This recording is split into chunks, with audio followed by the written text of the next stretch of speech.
حضرت ابراہیم علیہ السلام کو اور خصوصیات کے ساتھ ساتھ ایک خصوصی نام سے بھی یاد کیا جاتا ہے کہ آپ ابو الانبیاء کہلاتے ہیں. ابو والد کو کہتے ہیں، ابو الانبیاء یعنی نبیوں کے والد. حضرت ابراہیم سے پہلے جو انبیاء گزرے ہیں جن میں حضرت آدم، حضرت شیث، حضرت نوح، حضرت ہود، حضرت صالح وغیرہ وغیرہ، ان کے بعد حضرت ابراہیم کا جب تذکرہ آتا ہے تو حضرت ابراہیم علیہ السلام کے بعد، حضرت ابراہیم علیہ السلام کے پہلے جو گزر گئے اور ان کا تو تذکرہ ہم نے سن لیا، لیکن حضرت ابراہیم علیہ السلام کے بعد سرکار دو عالم صلی اللہ علیہ وآلہ وسلم تک جتنے بھی نبی ہیں وہ سب آپ کی اولاد میں ہیں. اور جیسے کہ اس سے پہلے بھی کہا جا چکا ہے کہ آپ کی اولادوں میں ایک تو حضرت اسماعیل ہیں علیہ السلام جو سب سے بڑے ہیں، پھر حضرت اسحاق ہیں جو چھوٹے ہیں، اور ان کے بعد بھی کچھ آپ نے ازواج سے اولادوں کو پایا ہے. تو حضرت ابراہیم علیہ السلام کی عمر شریف کے بارے میں بتلایا گیا کہ آپ کی عمر بوقت وصال 175 برس تھی، اور حضرت بی بی سارہ پہلے آپ سے گزر چکی تھی، اور جہاں آپ نے حضرت بی بی سارہ کو ایک مقام پہ دفن کیا تھا اس مقام کا نام حبرون بتایا گیا ہے. اسی حبرون نامی مقام پر بی بی سارہ کے قبر کے پاس ہی آپ کو دفن کیا گیا، حضرت ابراہیم علیہ السلام کو. اور آپ کے کفن و دفن یہ دونوں کا، جس کو تکفین و تدفین کہتے ہیں، تکفین کفن سے بنا، تدفین دفن سے بنا. تکفین اور تدفین کا اہتمام آپ کے جو دو بڑے بیٹے تھے حضرت اسماعیل علیہ السلام اور حضرت اسحاق علیہ السلام نے کیا. اسماعیل علیہ السلام بی بی یعنی ہاجرہ کے بیٹے تھے، اور اسحاق علیہ السلام بی بی سارہ کے بیٹے تھے. آپس میں وہ دونوں بھائی اللاتی بھائی کہلاتے تھے. اللاتی بھائی کا مطلب دونوں کے والد ایک ہیں، والدائیں الگ الگ ہوتی ہیں، جس کو ہم سوتیلا بھائی بھی بولتے ہیں اردو میں. اس کے بعد سلسلہ شروع ہوتا ہے اور پیغمبروں کا، لیکن حضرت ابراہیم علیہ السلام کی اولاد کے بارے میں مختلف سیرت نگاروں نے لکھا ہے کہ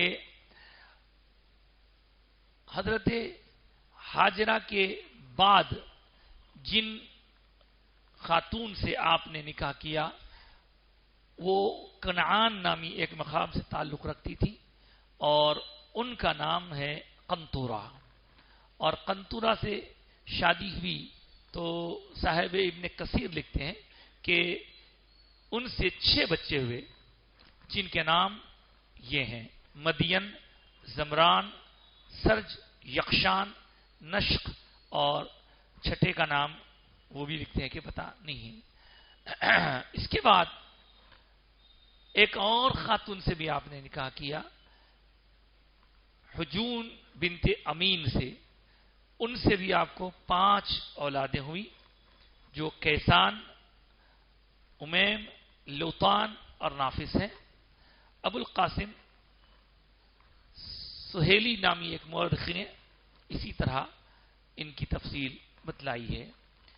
اس تذکرے سے ہمیں یہ پتہ چلا کہ حضرت ابراہیم علیہ السلام کی پوری زندگی تقریباً آپ نے دیکھا کہ کئی خستوں پر آپ کا تھوڑا تھوڑا بیان کیا گیا. آج حضرت ابراہیم علیہ السلام کی تفصیلات مکمل ہوئی، جس قدر بھی ہم آپ کی خدمت میں رکھ سکے. حضرت ابراہیم علیہ السلام کی وفات شریف کا بھی حال آپ نے سماعت کیا، اور پھر آپ کی قبر شریف کے متعلق بھی. البتہ حضرت اسحاق اور حضرت اسماعیل علیہ السلام کا ذکر ابھی آنے والا ہے، آنے والے ایپیسوڈ میں.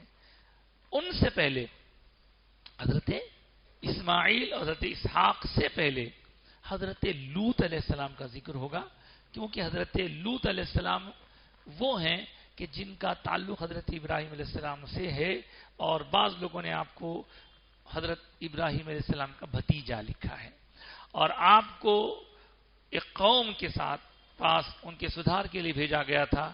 اس قوم نے نہایت ہی گندا کام اختیار کیا جس پر اس قوم کو ہلاک کیا گیا. اور آپ کو اگر تھوڑا آپ ریکال کریں تو یاد ہوگا کہ حضرت بی بی سارا اور حضرت ابراہیم علیہ السلام دونوں کے پاس جب فرشتہ آیا تھا اسحاق علیہ السلام کی پیدائش کی اطلاع دینے کے لیے، تو اس وقت ابراہیم علیہ السلام نے ان کے لیے کھانا وانا فراہم کیا، اور جب وہ کھانے نہیں لگے، کیونکہ آپ کا طریقہ تھا جو آتا کھانا کھلاتے، تو وہ کھانے نہیں لگے تو پوچھا کہ آپ کھانا کیوں نہیں کھاتے؟ تو کہنے لگے کہ ہم کھانا کھانے کے لیے نہیں آئے، اور ہم آپ کو بیٹے کی خوشخبری دینے آئے ہیں اور لوط کی قوم پر عذاب نازل کرنے کے لیے آئے ہیں.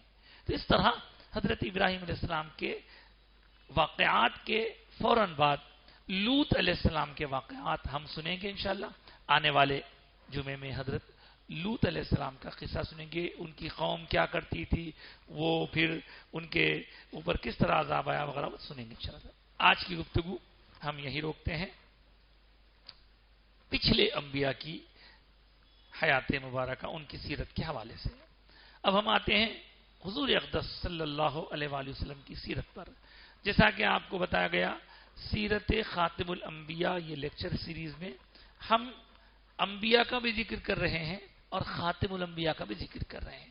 یہ خاتم الانبیاء ہم نے نام اس لیے دیا ہے تاکہ سب کو یہ میسج ملتا رہے کہ حضور کے بعد کوئی نبی نہیں ہے. کیونکہ آج کل اس طرح کے بہت سارے فتنے اٹھ رہے ہیں. قادیانی فتنہ تو تھا ہی پہلے سے، ایک اور فتنہ بھی اٹھا ہے جو بازو کی پڑوسی ملک سے اٹھا ہے، وہ لوگ گوہر شاہی فتنہ ہے. وہ گوہر شاہی لوگ بھی بڑے ہی فتنہ باز ہیں، اور ان کے بہت سارے طور طریقے ہم سے ملتے جلتے ہیں، ذکر اذکار وغیرہ کرتے ہیں تو لوگ سمجھ رہے ہیں وہ صحیح ہے، تو وہ بھی آؤٹ ہیں. اور یہاں ہندوستان میں کرناٹک کے مقام پر ایک شخص شکیل بن حنیف بول کے وہ رہتا ہے، اس کے بھی بہت سے فالوور بڑھتے جا رہے ہیں، اور ان کو صحیح معلومات نہیں ہے. صحیح معلومات یہی ہے کہ حضور کے بعد کوئی نبی نہیں ہے، نہ ہے، نہ ہوگا، نہ ہو سکتا ہے. حضرت عقائد و جہاں صلی اللہ علیہ وسلم کے خاتم الانبیاء ہونے پر جو خصوصیت ہے، اسی بنیاد پر اس لیکچر سیریز کا نام جب میں سوچ رہا تھا تو میرے ذہن میں یہی آیا کہ خاتم الانبیاء لیکچر سیریز. تو جو خاتم ہے حضور کا بھی ذکر ہوگا، انبیاء جو پچھلے گزرے ان کا بھی ذکر ہو رہا. تو ہم حضرت ابراہیم علیہ السلام کے ذکر کے بعد سرکار کے ذکر کی طرف بڑھتے ہیں. تو سرکار کے ذکر مبارک میں آپ کو یاد ہوگا ہم نے عرض کیا تھا گزشتہ سورہ یعنی لہب کے بارے میں، اور یہ بھی آپ کو معلوم ہے کہ لہب نامی جو شخص گزرا ہے جس کا نام ابو لہب ہے، اور وہ ابو لہب رشتے میں تو حضور کا چاچا لگتا ہے، لیکن وہ اس قدر حضور کو ستانے والا اور اس کی بیوی اس قدر ستانے والی تھی کہ جب رسول پاک صلی اللہ علیہ وآلہ وسلم نے صفا کی چوٹی سے اعلان فرمایا کہ مجھے اللہ کا رسول مانو، اللہ ایک ہے، اس کے بارے میں یقین رکھو، تو اسی ابو لہب نے جو سرکار کا چاچا تھا اس نے ایک نہایت ہی نازیبا جملہ حضور کے لیے استعمال کیا تھا گستاخی کرتے ہوئے. اس گستاخی پر اللہ نے جواب دیا، آپ سن چکے ہیں.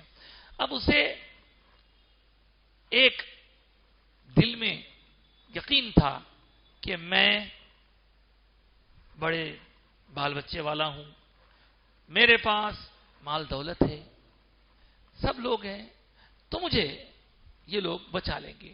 محمد صلی اللہ علیہ وسلم جو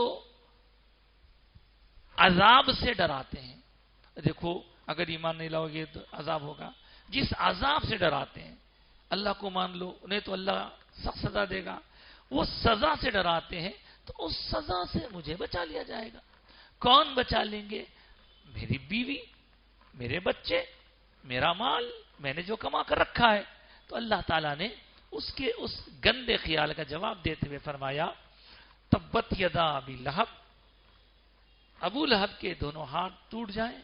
ما اغنا عنہ مالہ وما کسبا، اس کا مال اور جو کچھ اس نے کمایا ہے، اس کی اولاد، وہ اسے نہیں بچا سکتے، اسے فائدہ نہیں پہنچا سکتے.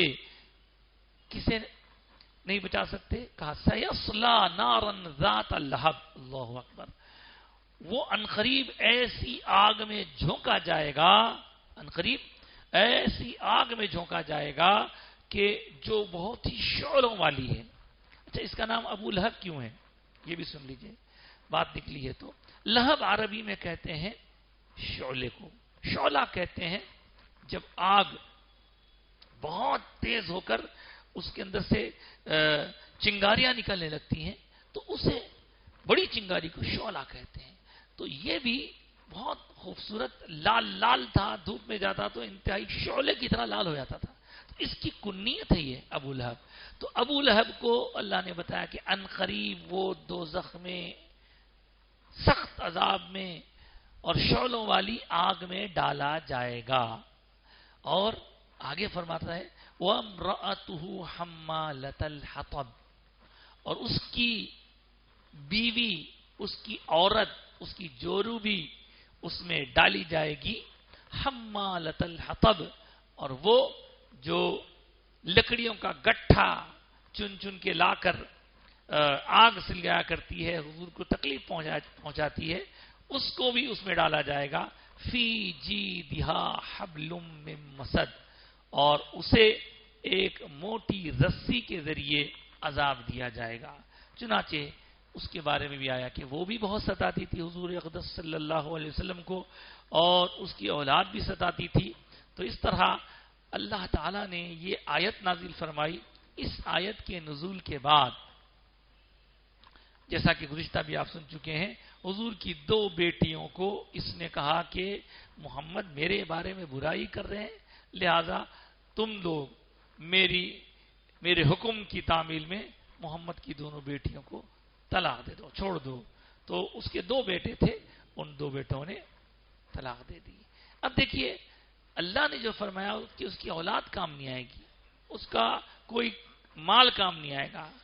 اس کی حالت یہ ہوئی بعد میں جب وہ مرنے لگا تو اسے ایک قسم کا پھوڑا ہوا، اور وہ اتنا خطرناک ہوا کہ اس پھوڑے سے بدبو پھیلتے پھیلتے اس کا سارا جسم سڑ گیا.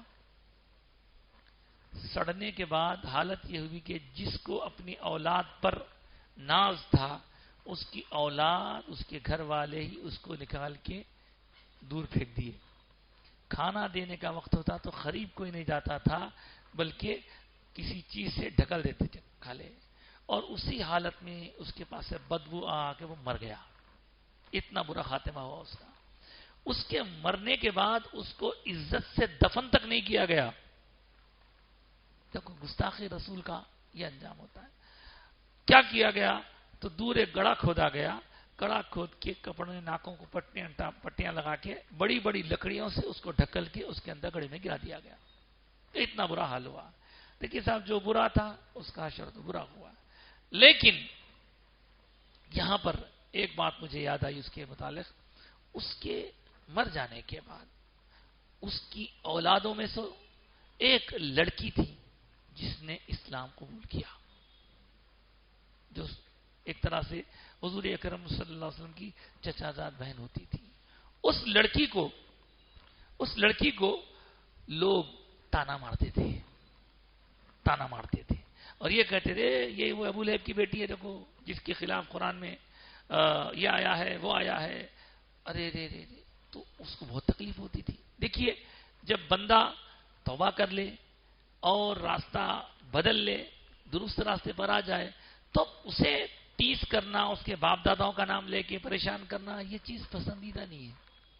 تو وہ لڑکی حضور کے پاس گئی، جا کر بولی سرکار میں مسلمان ہو کے بعد بھی لوگ میرے کو بہت تنگ کر رہے ہیں. بہت تنگ کر رہے ہیں، میرے کو ٹیس کرتے رہتے. تو حضور باقاعدہ اعلان فرمائے، لوگوں تمہیں کیا ہو گیا ہے کہ میرے رشتہ داروں کے بارے میں مجھے اذیت دیتے ہو. دیکھ رہے ہیں آپ، کافر تھے تو کافر تھے، مومن ہو گئے تو مومن ہونے کے بعد حضور سے ان کا تعلق قائم ہو گیا. تعلق جو مضبوط ہے اس کی بنیاد پر ان کے بارے میں کچھ بھی نہیں کہا جا سکتا، بلکہ ان کا مقام، مرتبہ، عزت. اب آپ یہاں دیکھیں، جب حضور کے چاچا کی، وہ چاچا جس کی مذمت ہے، اس کی ایک بیٹی کو برا بھلا کہنے پر حضور ناراض ہو رہے ہیں. اب ذرا آپ کو یاد دلاؤں، حضور کے نواسوں کے ساتھ کربلا میں جو کچھ ہو رہا تھا اس سے حضور خوش تھے ہوں گے؟ آج حضور کے نواسوں کے دشمنوں کی جو تعریف کر رہے ہیں اس سے حضور خوش ہو رہے ہوں گے؟ حضور کے نواسوں کے پر ظلم کرنے والوں کی جو سپورٹ کر رہے ہیں اس سے خوش ہو رہے ہوں گے؟ تو یہ باتیں سمجھنے کی ہیں. بہرحال سیرت خاتم الانبیاء کی اس تفصیلات میں آج ہم نے ابو لہب کے متعلق کچھ سنا کہ ابو لہب نے جب رسول اکرم صلی اللہ علیہ وسلم کو سنا کہ آپ اعلان نبوت فرما رہے ہیں تو اس نے آپ کا ساتھ نہیں دیا، بلکہ حضور کی مخالفت کی، اور مخالفت کرنے پر اس کا اس قدر برا حشر ہوا. اس کے بعد کی تفصیلات انشاءاللہ العزیز آنے والے جمعے میں عرض کی جائیں گی. آج کی گفتگو ختم کرتے ہوئے اللہ سے دعا کرتے ہیں، مولا تو نے قرآن میں جن نیکوں کا ذکر کیا ہے ہم کو ان نیکوں کی صفات عطا فرما، جن بروں کا ذکر کیا ہے ہم کو ان بروں کے طور طریقے، عقیدے، انداز، عمل سے محفوظ رکھ، اور ہماری زندگی کام کی بنا دے، نیک بنا دے، گندی باتوں، گندی سوچ اور تیری نافرمانی کی ہر کام سے ہم کو بچا لے مولا. نیک صالح بنا دے، نیک لوگوں کی سنگت عطا فرما، آمین یا رب العالمین. وصلی اللہ تعالی وسلم علی سیدنا و مولانا محمد و آلہ و صحبہ اجمعین برحمتک یا ارحم الراحمین.